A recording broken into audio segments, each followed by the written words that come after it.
هيا بنا يا ضحى. هيا بنا الى فين؟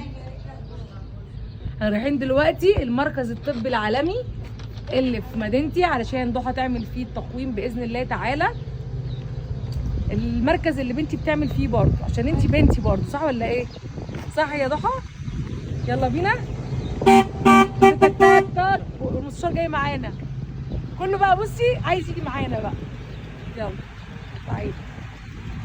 وروضه قاعده ايه مستنياكي عشان عندها جلسه النهارده، قلت لازم تروحي مع روضه في الجلسه بتاعتها. يلا بينا. يلا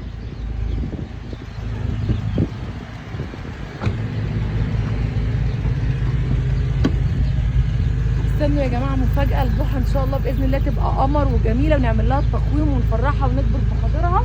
طبعا الموضوع ده هيبقى على مراحل علاج شهريه باذن الله، وربنا يقدرني ان انا افرحها واقدم لها حاجه كويسه. اشوفكم على خير. لا اله الا الله محمد رسول الله. اعملوا باي باي يا ضحى. اعملوا باي باي. اعملوا باي باي يا روضه.